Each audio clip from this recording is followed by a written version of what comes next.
Let's return to This Week in America. Here's your host, Rick Bratton.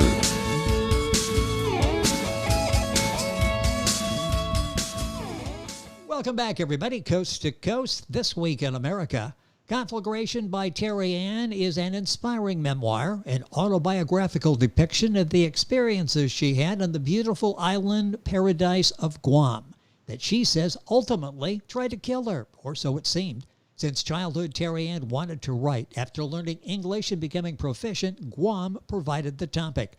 Born on the very island that Christopher Columbus landed on and renamed Hispaniola, on the small country that still bears its original name, Haiti. She grew up in an isolated section of a small country town in Connecticut. Teri-Anne, author of Conflagration, is back with us on This Week in America. Teri-Anne, welcome back. It's great to have you with us on the program. It's great to be here. Had such a great time in talking with you about your book the last time. Decided we were going to do this again. So many more things and inspirational items that we can talk about in writing this book. I love what you've done with Conflagration and telling the story. Talk about writing the book. How was that for you, and any help along the way? I mentioned that you always wanted to do this. You learned English, then you became proficient, decided to write the book. What was this process like for you? You mean writing the book? Writing the book process? part, yeah. How was that? Well, it wasn't that very difficult because I didn't need to write an outline so much because it wasn't a regular story with a plot and a middle and an ending. It was what happened. I was going to write just about what happened, the accident.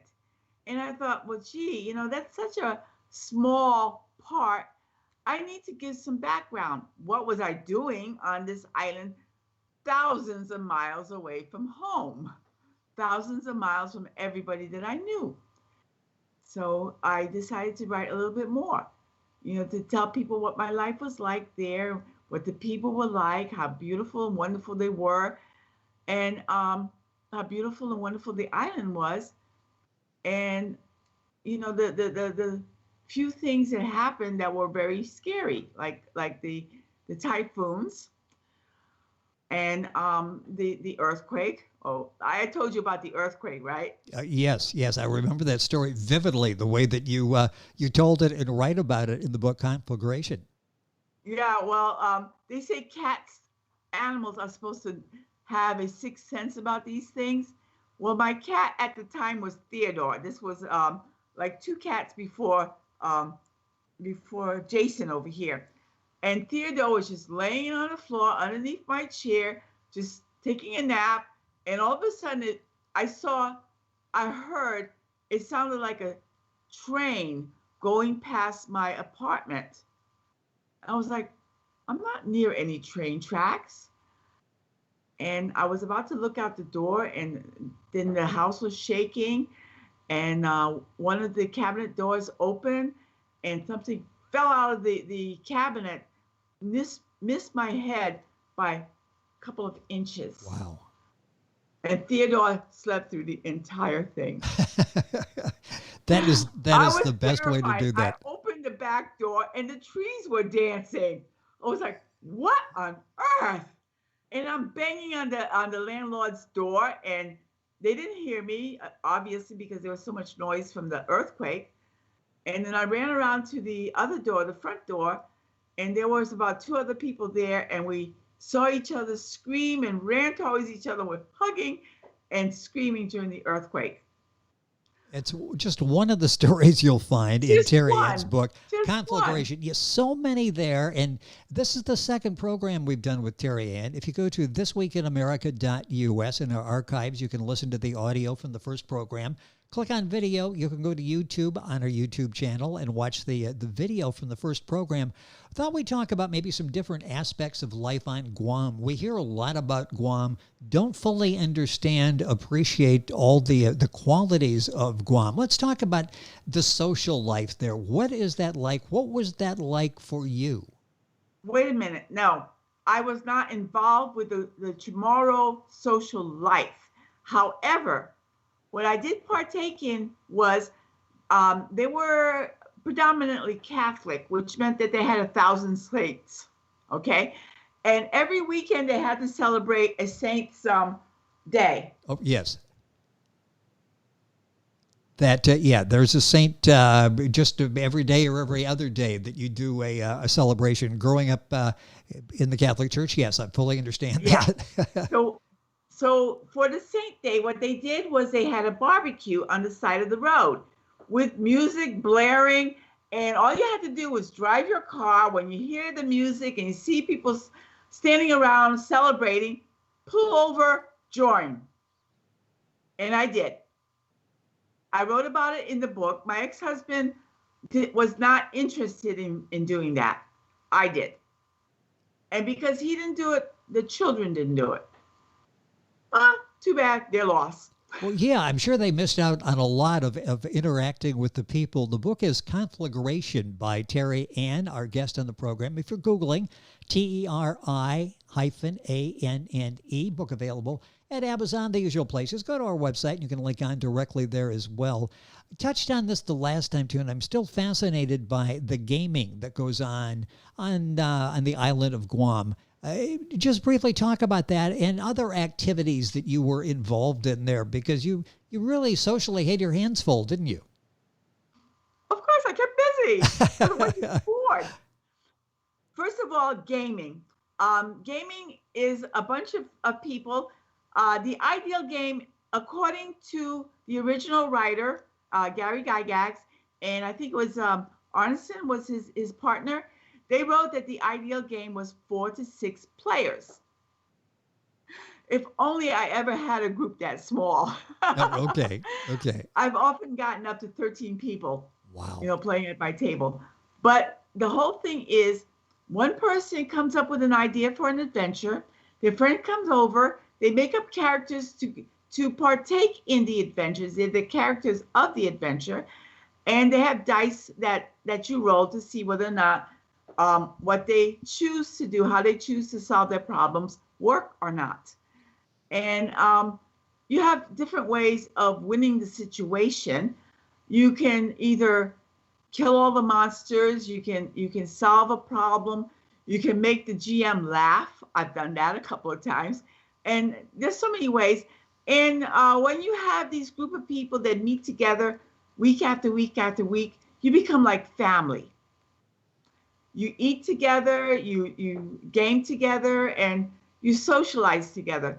And another social activity that gamers often partake in, and I had to make those kinds of adjustments, is because not all gamers do all the same things. With us on the program is Teri-Anne. The book is Conflagration. You'll find it available at Amazon, all of the usual places. So go ahead with your story, please. Yeah, well, another thing that gamers like to get involved in, and not just gamers, we also had some non-gamers. It was called the Society for Creative Anachronism, SCA.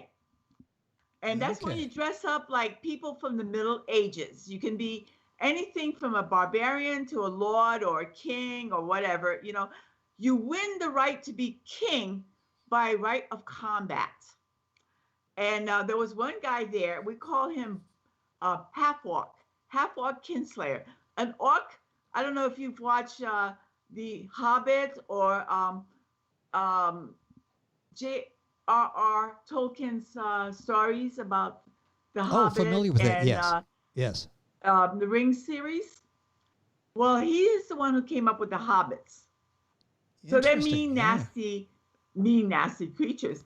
And one guy decided to call himself half-orc kinslayer, because according to his background story, he killed all of his family and became lord of his tribe. So half-orc was my nemesis. And the thing about the SCA is one guy has to insult somebody. So the person, and me being a woman, I chose not to fight, mostly because I was disabled by then. I chose not to fight. So I had a champion fight for me. And my champion was this very thin young man that we never saw fight. And then I call him Adam in the book. And Brian knew my language was French, which meant immediately he had to butcher French. He would say the worst things. And then I would tell him, just wait until I have one. My champion will trounce you. Adam was a very thin young man. We never saw him fight, ever. He never picked up a sword to fight. And Brian was the champion among us. He was the best fighter, a big brawly guy, about, well, I would say about 160 pounds, almost 6 foot tall. And he won the Japanese, area. He went from island to island fighting other SCA members, other warriors. Okay, yes. And he came back as champion. He won the Pacific championship. And he became, I'm sorry? Yeah, that just to finish the story. I love this story. I'm sort of picturing and this. We just loved him. Oh, he was funny. He was wonderful, but he was my nemesis because he butchered French. And supposedly Adam was supposed to go up against him and fight. And every time I would make this challenge, because of Brian being, a jerk like he was, everybody would laugh. It was a lot of fun. But it never happened. And I think if you read in the book, what happened was Brian met up with a truck. I don't know if he was in a motorcycle or if he was in a car himself. He was fortunate that he lived because he broke so many bones. And we were on pins and needles hoping that Brian lived. And guess who donated blood? I'm thinking maybe you did? No. Oh. I'm an AB positive, the recipient, and not the donor. I can't give blood to anybody. Okay. But I can take blood from anybody. So who did give blood? I'm sorry? Who did give blood? Read the book, find out. Okay, that's in the book, by the way. Is you want me to give away? I thought maybe we'd do a spoiler alert there, but couldn't quite get the job done. Conflagration, CONFLAGRATION. If you're Googling Teri-Anne, TERI-ANNE. A memoir, some great stories in there, an inspiring memoir. Time is going by so quickly. I want to talk about the military. You had so many friends, of a lot of your life involved I military. love the military. What was the military life like there? Well, it depends. Basic training, of course, was supposed to be grueling and hard and everything else, except that I'm 5 foot, almost 7, 5'6" and 3/4 inches. And my TI was a woman that was 5'2". And she wanted to pick on me. She would come up to me. My maiden name was Joseph. And she would come up to me and shout up to my face saying, "Joseph, what's your major malfunction?" And of course, that was so funny, Rick. I can't tell you how funny it was. But if you laugh, you're dead. So I had to not laugh the entire time that she was doing that. And of course, we had the PT, the obstacle course, the GI parties. GI parties is code for you have to clean the entire dormitory. You have to be so picky. You had to roll up your stockings like parachute rolls and all sorts of things like that. But we were women. And when we got out of our dorm for a pass or anything like that, the poor lonely men, we shared the base with men at Lackland Air Force Base. And our TI used to take our flight and park us between 2 flights, men on this side and men on that side.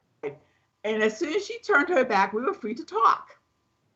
We couldn't move away from our spots. And the guys could not wait to talk to us.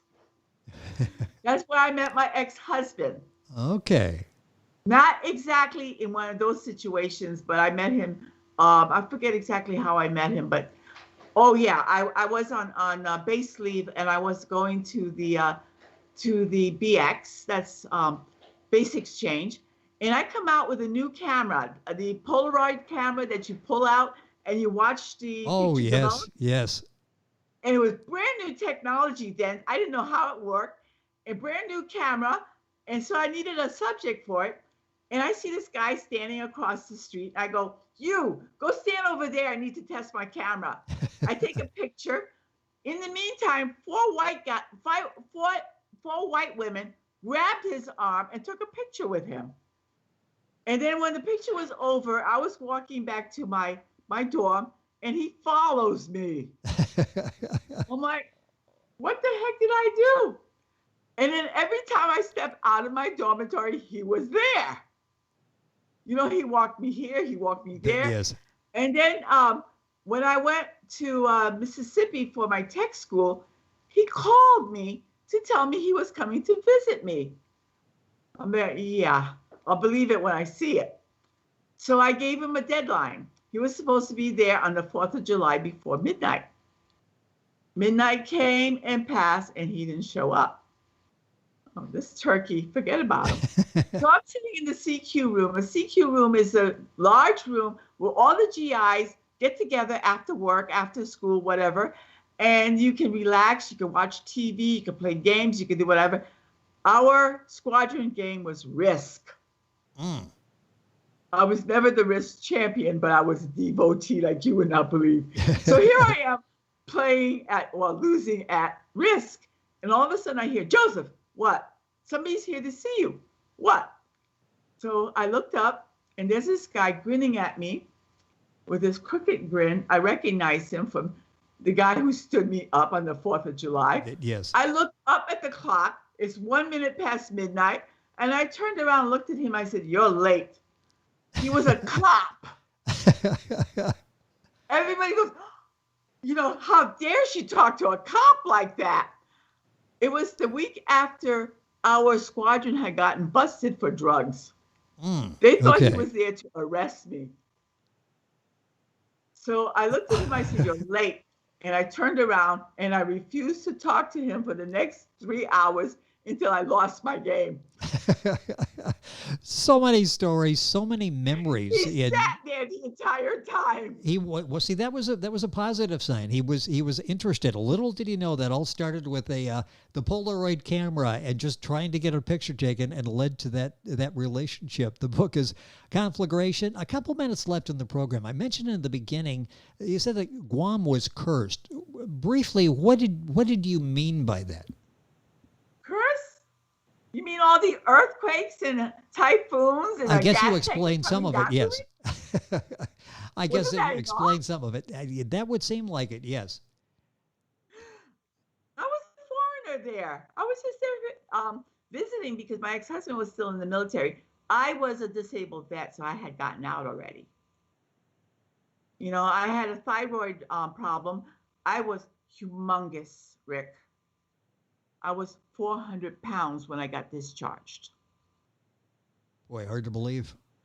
I was 350 by the time the gas tanker accident happened. Not only that, but I had gotten into a car accident 2 days before my sister's wedding. So my bad back was hurting me while I was running away from the gas tanker, hoping to get away before the thing exploded. Oh, yes. And, you have to read that, because in that one day, one afternoon, count them, 6 different ways I would have been ended. There would have been no more Teri-Anne. 6 different ways. All in the book, Conflagration. All within less than an hour, I would say. That's just amazing.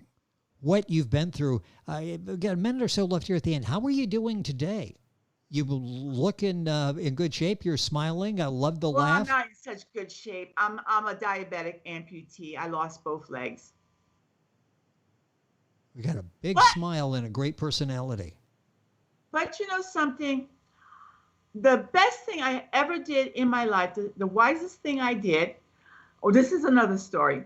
When I was 22, I didn't graduate college. My father wanted me to, but I was like prideful, because if I couldn't graduate at 21 like I was supposed to, I was not going to continue. I was sick from the time I was 21 till about 3 months later. So a friend of mine says to me, let's join the Air Force. It'll be an adventure. So off I went. That's how I got away from a domineering Latin father. Ask any Latina what a domineering Latin father is like. They will fill in the blanks. Well, and you'll tell us in the book Conflagration. It is always fun to have Teri with us on the program. Teri-Anne, that's Teri-Anne, 2 N's. Conflagration, the book's available. Amazon, wherever books are sold.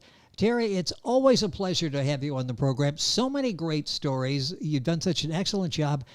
Briefly here at the end, are you writing another book now? Because you're a great storyteller. I've started, but I've been busy doing this, that, and everything else. I happen to be duct tape, okay? Light on one side, dark on the other, and I hold the world together. Well, somebody needs to. I hold the universe together. Somebody needs to, and we appreciate you being the volunteer to do that. But get to work on the new book so we can talk about it. I would love to read the new book. This one you will enjoy. An inspiring memoir, Conflagration by Teri-Anne. Books at Amazon, the usual places. Go to our website, thisweekinamerica.us, and link on for all the information. Teri-Anne, always a pleasure. Looking forward to doing again. Take care. Thank you for being with us on the program. Well, thank you very much, and it was my pleasure as well. Teri-Anne, author of Conflagration, on This Week in America. Back after these messages. This Week in America is online. You can visit our website, thisweekinamerica.us. Scott Pinkerton, associate producer of This Week in America. Jay Anderson, segment producer. Ben Watson, webmaster. Otto Bichet, director of engineering and TV production. This Week in America produced and is a trademark of Blue Funk Broadcasting, LLC. For information on all of our guests and to listen to this week's show, our website again at thisweekinamerica.us. And I'm Sean Bratton, executive producer of This Week in America.